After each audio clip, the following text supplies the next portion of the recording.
안녕하십니까. 이어서 경남 소식입니다.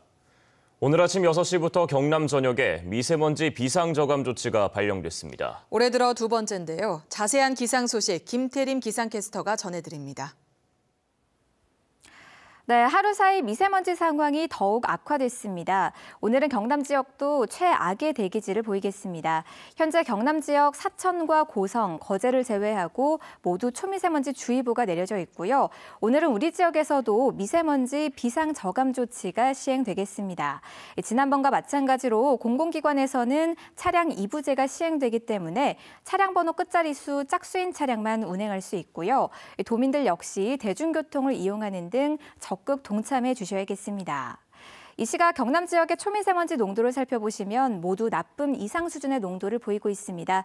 그중에서도 김해가 98마이크로그램으로 가장 높고요. 뒤를 따라 창원 96, 거창과 통영도 71마이크로그램까지 치솟아 있습니다. 오늘도 대기가 정체되는 데다가 중국발 스모그가 또 유입되면서 내일까지도 먼지는 해소되지 못하겠습니다.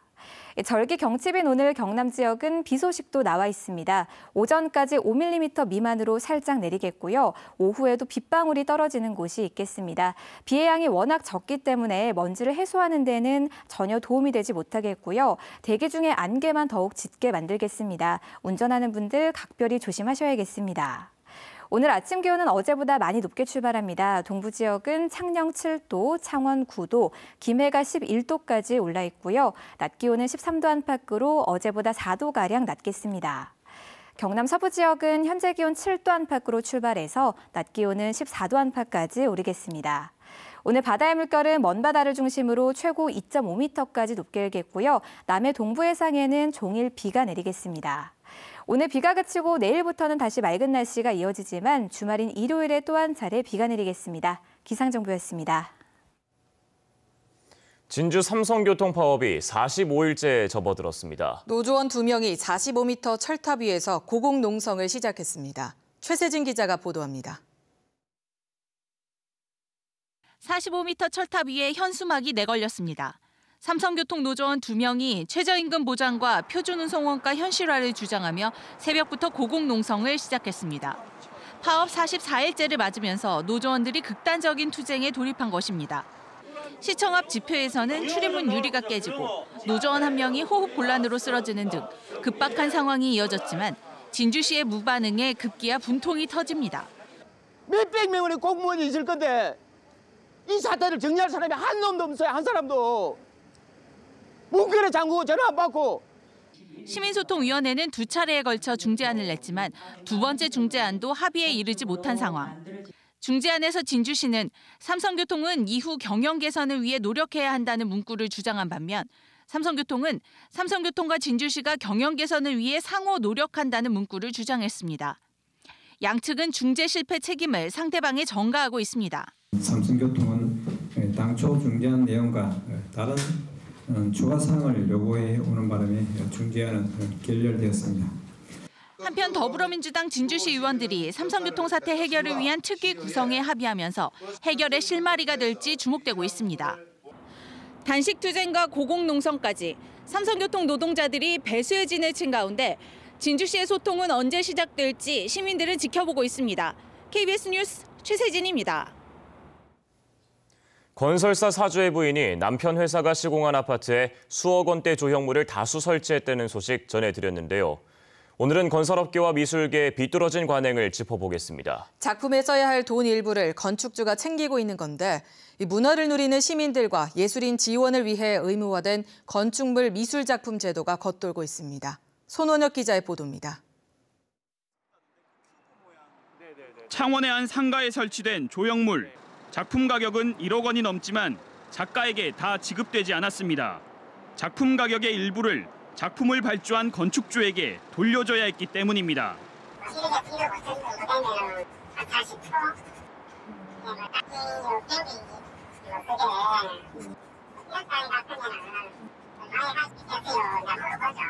건축물에 미술 작품을 설치하도록 의무화한 것은 건축주로서는 비용 부담이 발생하는 일입니다. 그 비용을 줄이려는 건축주들의 꼼수가 건설업계와 미술업계에 오랜 관행처럼 굳어져 있습니다. 경남에서 건축물에 세워지는 작품 가격의 40%는 건축주에게 돌려줘야 한다는 게 작가들의 말입니다. 건축주가 미술 작품에 써야 할 금액은 대체로 관련법에 따라 건축비의 일정 비율로 정해지는데 서류만 금액을 맞추고 예술가가 건축주에게 작품비 일부를 다시 되돌려준다는 겁니다. 건축주와 작가를 연결해주는 중개인이 자기 몫을 챙겨가기도 합니다. 관행은 건축주의 노골적인 요구로 이어지지만 예술가 대부분이 울며 겨자 먹기로 응하고 있습니다. 항상 좋으세요. 두고 안 하시면 됩니까? 6천만 원짜리 계약서는 현실적인 계약서는 절차대로 하고 그거 가지고 심의 신청을 한다 아닙니까? 구두상으로 계약한 거 6대4 그럼 4천만 원에 대한 거 2개는 쓰되 회사에 보고를 하겠습니다. 전국의 건축물 미술 작품 평균 가격은 1억 1,500여만 원. 하지만 작품비의 상당액이 건축주의 주머니로 들어가고 있습니다. KBS 뉴스 손원혁입니다. 사립유치원 비리와 집단 개원 연기 사태 등으로 보육의 공공성을 요구하는 목소리가 높아지고 있습니다. 이를 위해 정부가 국공립 어린이집을 대폭 늘리는 정책들을 추진하고 있는데요. 그에 따른 과제들도 많아 보입니다. 김소영 기자가 취재했습니다. 16년 동안 민간으로 운영되다 이달 초 시립으로 전환한 어린이집입니다. 지난해까지 보육교사 인건비 전액을 보육료에 의존했지만 올해부터 교사 인건비와 각종 수당을 정부와 지자체로부터 지원받습니다. 학부모들의 기대감도 커지고 있습니다. 선생님들 처우가 좋아져야 우리 애들한테도 이제 한마디 할 때도 이제 좀 더 부드러워질 것 같기도 하고 선생님들도 이제 질이 좋아지니까 아무래도 그게 더 믿음이 가는 것 같습니다. 새 아파트 단지 안에 들어선 이 어린이집도 지난해 인가와 동시에 시립으로 지정됐습니다. 보육료 대부분을 아이들 급식 재료와 교재 구매 등에 투입할 계획입니다. 운영비가 지원이 되고 이렇게 하다 보니까 가계 부담은 줄고 양질의 보육 서비스를 받을 수 있는 면에서 많이 호응도가 크신 것 같습니다. 이 같은 국공립 어린이집에 다니는 우리나라 아동은 유치원까지 합쳐도 21.1%, OECD 최하위 수준입니다. 경상남도는 오는 2022년까지 국공립 어린이집 이용률을 40%까지 늘릴 계획이지만 비용과 시간이 걸림돌이 되고 있습니다. 이 때문에 최근에는 지자체가 심사를 통과한 민간 어린이집을 국공립으로 전환해 위탁 운영하는 사례가 늘고 있습니다. 신축할 경우에는 비용과 시간이 많이 소요되고 그 어떤 요구에 부응을 못하게 됩니다. 그래서 저희들이 민간 어린이집을 장기 임차나 이런 걸 통해서 하지만 보육교사 인사권 등 어린이집 운영 전반이 위탁 운영자에게 맡겨지는 만큼 이들의 자격을 철저히 검증하는 일이 과제가 되고 있습니다. KBS 뉴스 김소영입니다. 소상공인의 카드 수수료 부담을 줄이기 위한 제로페이가 시범 운영된 지 어느덧 2달이 지났습니다. 경상남도는 제로페이를 조만간 경남 전역으로 확대할 계획인데 소비자도 상인들도 반응이 시큰둥합니다. 무엇이 문제인지 조미령 기자가 취재했습니다. 지난해 12월 말부터 제로페이 결제 시스템을 도입한 꽃가게. 하지만 제로페이로 계산하는 손님은 하루에 겨우 한두 명. 대부분 신용카드를 씁니다. 개인도 있고 사업자도 있고 두 개가 동시에 돼야 된다고만 사용이 가능하다고 하더라고요. 그래서 안 되는 데도 많고 번거로운 점이 많다고 얘기를 들었어요. 손님이 직접 제로페이 코드를 찍어 가격을 입력해야 하고 결제된 뒤에도 승인 여부를 확인해야 하는 등 복잡한 결제 단계 때문입니다. 이야기는 들었는데 앱을 어떻게 까는 건지는 플레이스토어 들어가서 깐다 했는지 불편한 건 상인들도 마찬가지입니다. 금액을 이야기를 해드리면 직접 입력을 하시고 결제를 누르면 저희가 들어온 걸 확인을 하고 영수증을 뽑아서 드립니다. 이게 되게 불편하죠. 프랜차이즈 가맹점은 바코드로 한 번에 결제되는 시스템으로 제로페이를 도입했지만 소비자 유입 효과는 적습니다. 제로페이 결제해달라고 하시는 분들도 계시고요. 하루에 한두 명은 오시는 것 같아요. 소득공제 40% 혜택이 주어지지만 소비자들의 반응은 시큰둥합니다.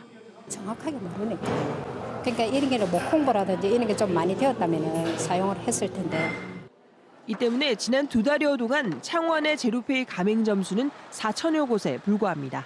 소비자들이 많이 써야 되니까 저희들 소비자 유인책이 가장 중요하다고 보고 공공시설 할인이라든지 금융기관과 협의해서 각종 할인 이벤트도 준비하고 있습니다.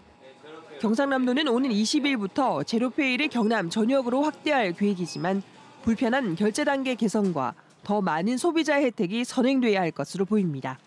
KBS 뉴스 조미령입니다.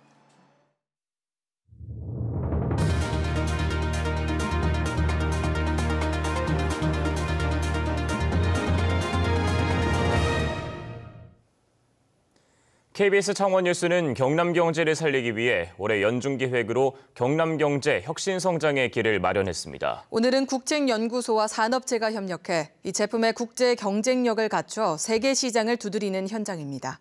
천연수 기자가 취재했습니다. 치아를 대신하는 임플란트 제작 공정입니다. 가볍고 단단한 티타늄 합금을 직경 6mm 이내로 깎아 12줄의 나사를 만듭니다. 나사가 인체 조직에 결합하려면 금속 부분이 수분을 빨리 흡수할 수 있어야 합니다. 이 회사는 임플란트 시술 직전 30-40분 걸리던 수분 흡수 처리 과정을 1분 안에 끝내는 신기술을 확보했습니다. 처리 장비가 간단하고 저가지만 시술 시간과 환자 불편을 획기적으로 줄일 수 있습니다. 제품 대부분을 수출하는 이 회사는 신기술 덕분에 올해 수출이 2배 늘 것으로 기대하고 있습니다. 치유 시간을 환자가 단축된다는 것이고, 두 번째는 합병증을 최소화한다는 것이고, 성공률을 올릴 수 있는 그런 효과를 기대하고 있습니다. 신기술의 핵심은 국책연구기관인 재료연구소가 개발한 플라즈마 처리 방법입니다. 직경 1cm의 금속 공간에 4000V의 고전압을 걸어주면 저온 플라즈마가 발생합니다. 임플란트 표면을 플라즈마 막이 감싸 금속과 인체 조직을 연결해주는 원리입니다. 공기 중에 있는 이제 산소를 주로 분해를 해서 오존을 생성을 하고 그 오존이 임플란트 표면에 노출이 됨으로 인해서 이제 침수 처리가 되는 게 가장 큰 원인이 되겠습니다. 재료연구소는 임플란트 플라즈마 처리 기술을 특허 등록하고 시제품 개발과 응용에 참여한 민간업체가 사용하도록 무상 양도했습니다.